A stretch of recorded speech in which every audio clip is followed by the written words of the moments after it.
welcome. My name is Robin Allen LaPlante. I'm the Managing Director for Opera Company of Middlebury, and we're so excited for tonight's performance. I know these students have been working so hard, and I just want to say how thankful I am you've all come to celebrate their efforts with us. I'm so excited to see the performance tonight. We are so fortunate as a nonprofit organization. We have support from the Vermont Arts Council, Vermont Humanities, and the Morrison Bessie Altman Foundation to provide this program free of charge for the schools that are involved in it today. Your donations at the door and your donations before you leave tonight will help us cover the expenses that are not covered by those grants, like costumes and like busing and like the facilities. So I appreciate every gift makes a big difference in our ability to help these schools present programs like this and to help Opera Company of Middlebury present programs like this in the future. And thank you so much for coming. Enjoy the show, and here's Sarah.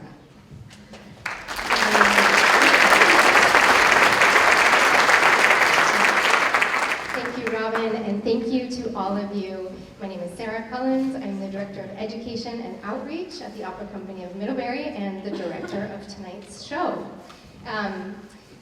A few years ago, I was thinking about how to bring opera to schools in a really hands-on way, and so it occurred to me to bring Dido and Aeneas to a Vermont school every year with the goal of making this opportunity, this completely hands-on opportunity, available to as many Vermont kids as possible. I myself am a Vermont kid, and boy, would I have loved to be able to do this when I was at Burlington High School.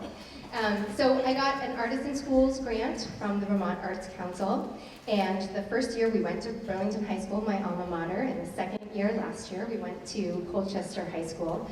And then my fabulous colleagues and friends, Megan LaRose, Liz LeBeau, and Kaylin O'Hara, were plotting some kind of coming back from the pandemic great production that they could do together. And I said, wow, do I have a plan for you? And so this project was born. With 140 kids in the cast, we needed a few more teaching artists, which is why we got these grants from Vermont Humanities as well, and the Altman Foundation, to be able to also bring with us on our visits into schools our fabulous pianist, Ronnie Romano, and tonight's conductor, Dr. Jeffrey Bittner. So it's been a fabulous several months here, and I am so incredibly proud of these kids. I had my very first experience with opera, singing this very opera, in fact. As a sophomore in college, I sang the role of Belinda. So it's such an amazing experience for me to see all of these kids and to watch them experience opera for the first time. Dido and Aeneas, the opera you're about to hear and see, was composed by Henry Purcell in 1688. And he composed it for a girls' school. So it was first performed by kids about this age. And that, combined with the fact that it is relatively short in terms of opera standards, and the fact that it's in English, makes it an ideal introductory piece both for the students and for their families and friends. This is in English, and we will have super titles up on the screen so that you really get a sense of what's happening. But it also does help to know a teensy bit about the Aeneid. And 350 years later, there are some kids in the cast who were reading Virgil's epic poem as we were rehearsing. But just in case you haven't read it recently, I thought I would give you a brief introduction to sort of the story and what's happening. So, Dido and Aeneas is based primarily on the fourth book of the epic poem, the Aeneid by Virgil, which tells the story of the heroic prince Aeneas and his quest, guided by the gods, to found Rome after the destruction of Troy.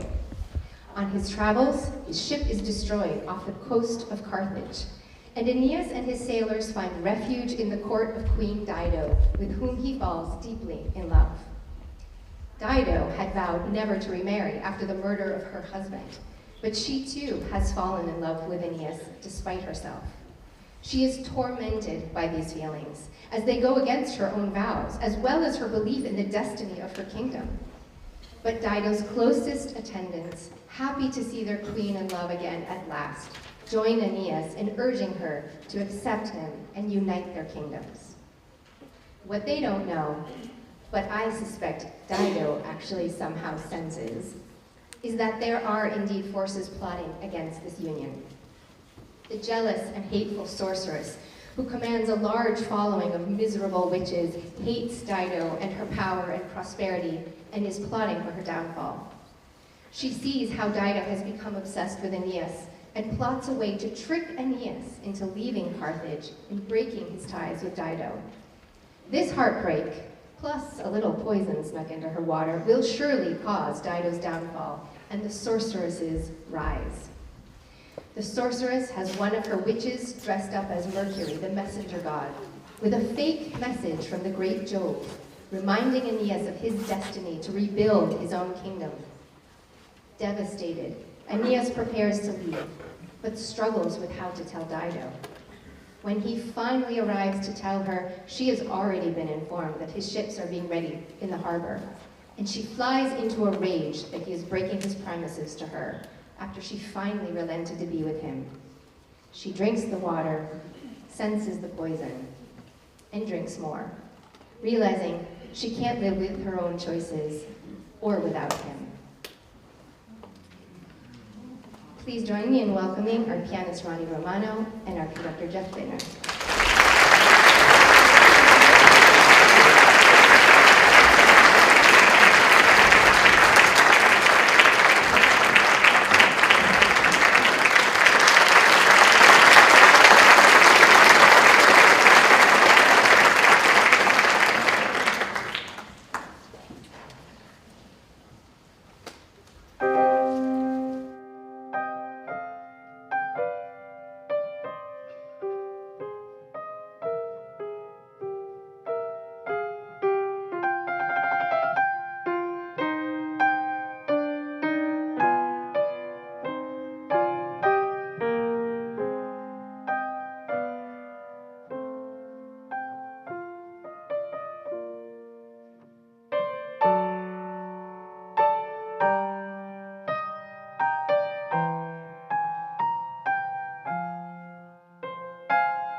indulgent guest into your tender thoughts has pressed. The greatest blessing fate can give, a cottage to secure and joy revive. The greatest blessing fate can give, a cottage to secure and joy revive. Happy their sleep, ye triumphant ones, on their falls and their feet. Ye triumphant ones, on their falls and their feet. Whence could so much virtue spring? What storms, what battles did he sing? Anchises' valor mixed with Venus' charms. How soft in peace, and yet how fierce in arms.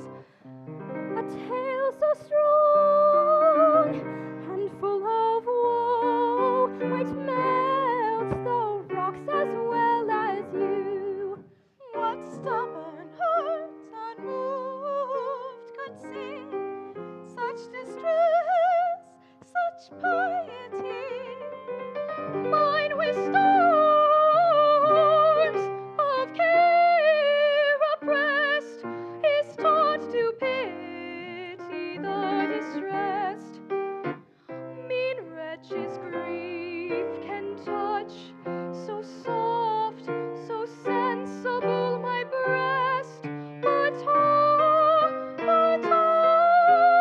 fear, I pity is too much.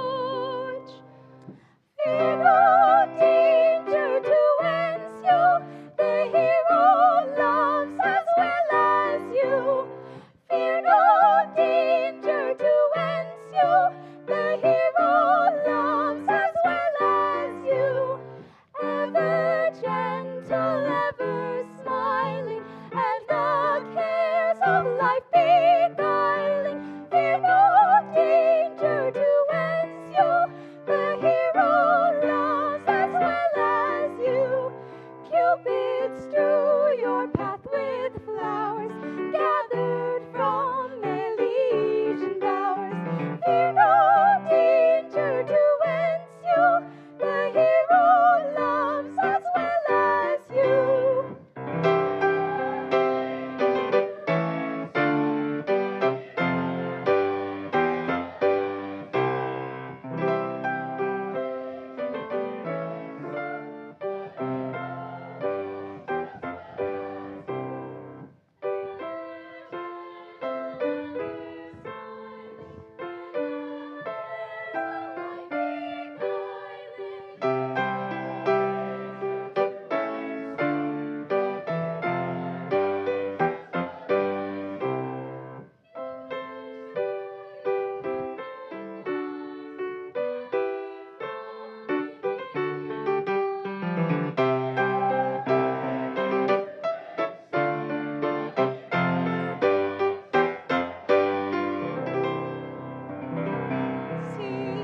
See, your royal guest appears.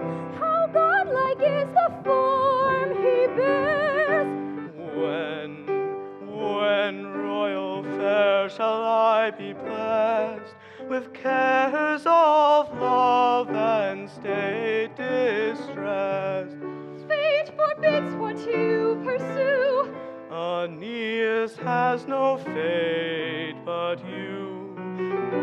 Let Dido smile and all defy the feeble stroke of destiny.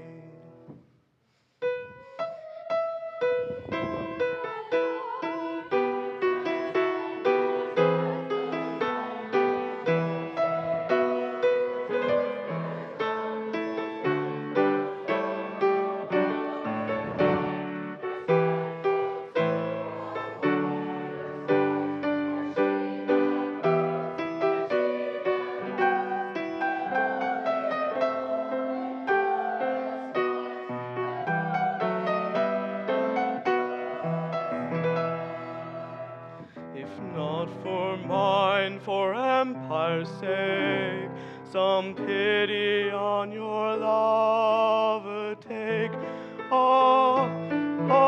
Make not in a hopeless fire a hero fall, and Troy once more expire. Pursue thy conquest, love. Pursue thy conquest, love. Pursue, pursue. Pursue thy conquest. Pursue thy conquest, love. Pursue thy conquest, love. Pursue thy conquest, love. Pursue, pursue. Pursue thy conquest. Pursue thy conquest, love. Her eyes confess the flame. Her eyes confess the flame. Her tongue denies. Her eyes confess the flame. Her eyes confess the flame. Her tongue denies. Pursue thy conquest, love. Pursue thy conquest, love. Pursue, pursue. Pursue thy conquest. Pursue thy conquest, love. Pursue thy conquest, love.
set of sun, tell us, tell us, tell us, tell us, how shall this be done? The Trojan prince, you know, is bound by fate to seek Italian ground. The queen and he are now in chase. Hark! Hark! The cry comes on apace. But when they've done, my trusty elf in form of Mercury himself, as sent from Jove, shall chide his state and charge him sail tonight with all his fleets away.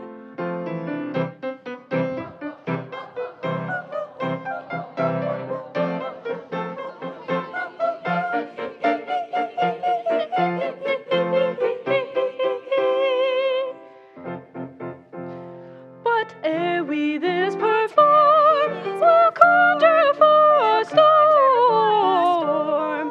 But ere we this perform, we'll conjure for a storm. We'll conjure for a storm. But ere we this perform, we'll conjure for a storm. But ere we this perform, we'll conjure for a storm. We'll conjure for a storm. To mar their hunting, mar their hunting, sport and drive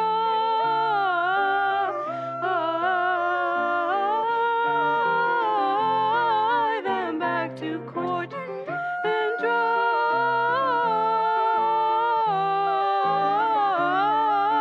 drive them back to court.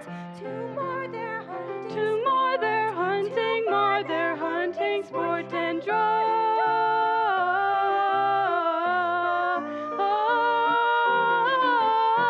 them back to court and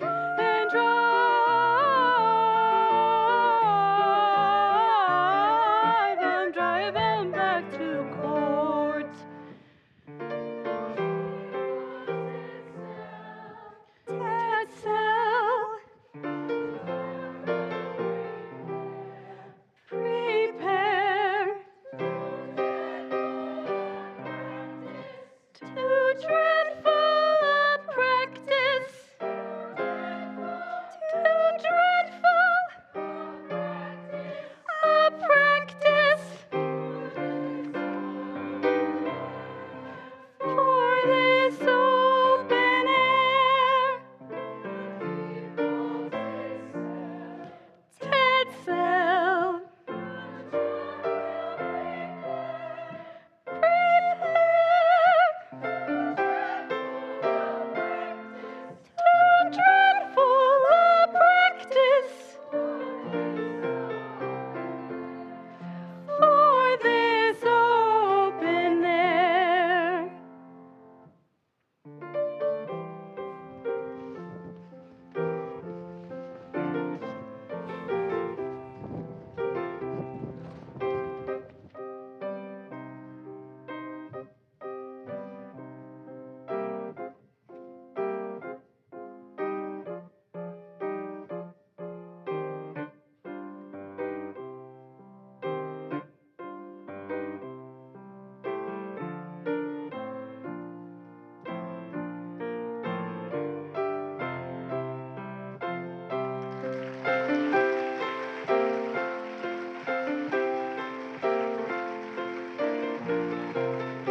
to these woods resort.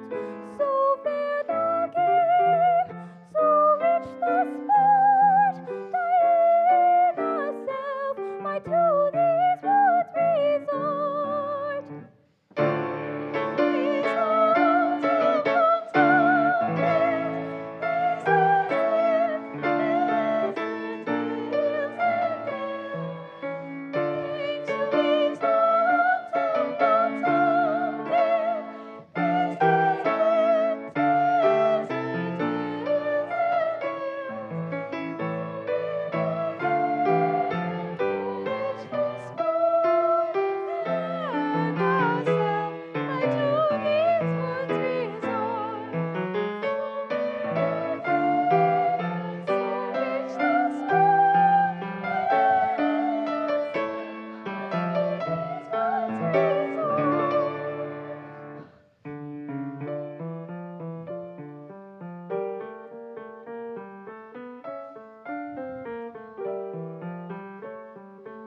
Oft she visits this love mountain, oft she bids her in this mountain, oft she visits this love mountain, oft she bids her in this mountain.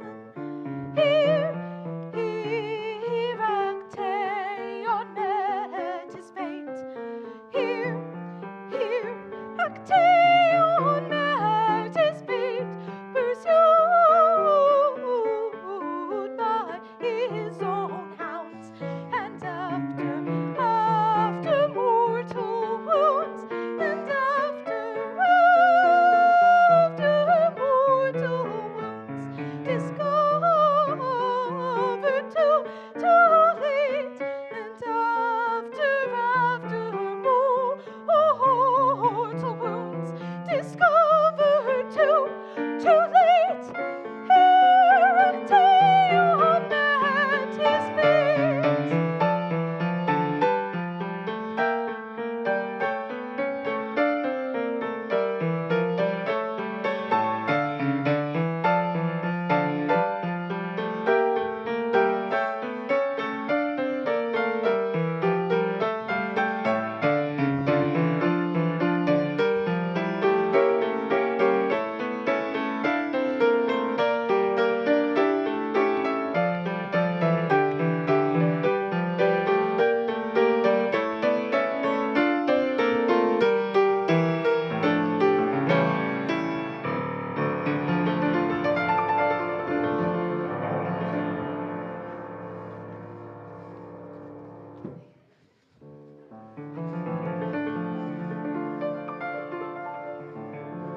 Behold, upon my bending spear, a monster's head stands bleeding, with tushes far exceeding those Vivina's huntsmen bear.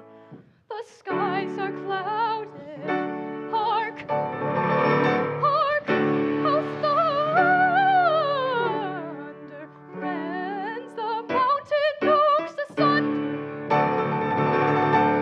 Haste, haste, haste to town. Haste, haste, haste, haste, haste to town. Haste, haste, haste, haste. This open field no shelter.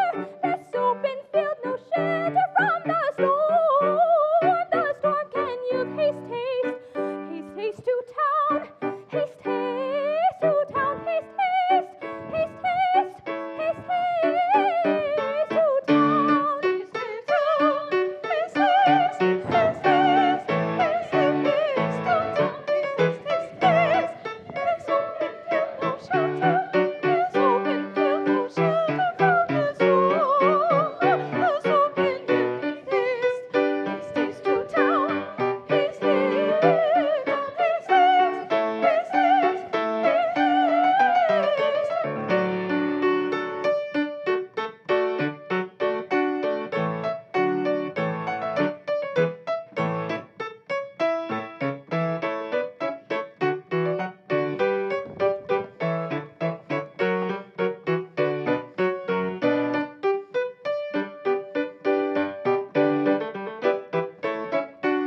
this night await. Tonight Thou must forsake this land. The angry God will brook no longer stay. Jove, command thee waste no more in love's delights those precious hours, allowed by the almighty powers to gain the Hesperian shore and ruin Troy restore. Jove's command shall be obeyed. Tonight our anchor shall be weighed. But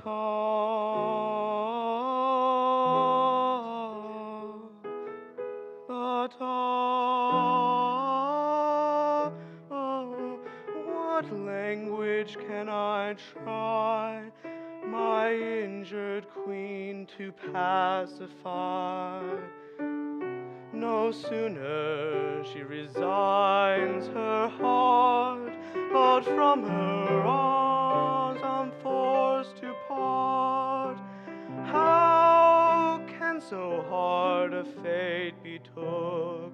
One night enjoyed, the next forsook.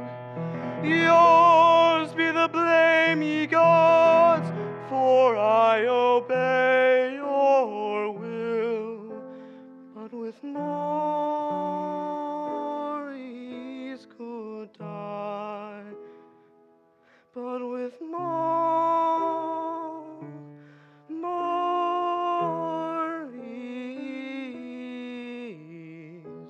could die.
Come away, fellow sailors, come away. Your anchors be weighing. Time and time will admit no delaying. Take a boozy short leave from your nymphs on the shore, and silence their mourning with vows of returning, but never intending to visit them more. No, never intending to visit them more. No, never intending to visit them more. Come away, fellow sailors, come away. Your anchors be weighing. Time and time will admit no delay. Take a boozy short leave of your nymphs on the shore, and silence their mourning with vows of returning, but never intending to visit them more. No, never intending to visit them more. No, never intending to visit them more. Ah!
lost Aeneas do? How royal fair shall I impart the gods' decree, and tell you we must part? Thus on the fatal banks of Nile weeps the deceitful crocodile. Thus hypocrites that murder act make heaven and gods the authors of the fact. By all that's good, By all that's good, no more, all that's good, you have forswore. To your promised empire fly, and let forsaken Dido die. in spite of Jove's commands, I'll stay, offend the gods and love obey. No faithless man thy course pursue, I'm now resolved as well as you. No repentance shall reclaim the injured Dido's slighted flame, for 'tis enough whate'er you now decree, that you had once a thought of leaving me. Let Jove say what he will, I'll stay. Away, away, No, no, I'll stay. away, away. No, no, I'll stay. No, no. I'll stay. No, no. I'll stay. No, no. I'll stay Away, and away, love obey. away. I'll stay and Away, love obey. away. I'll stay To and death love I'll die, obey. if longer And you love delay. obey. Away, away.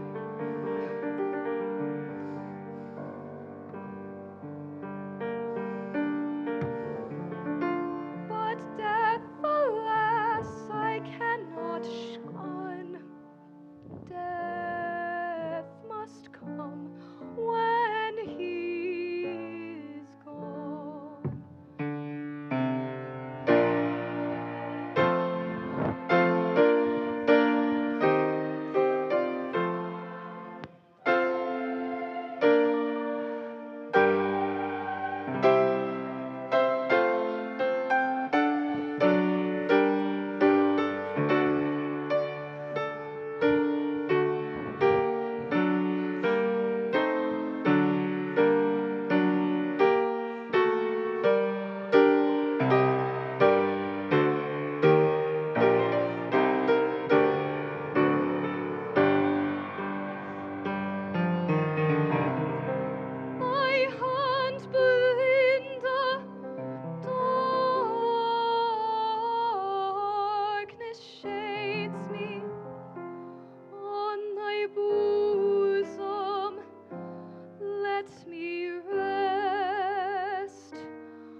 again.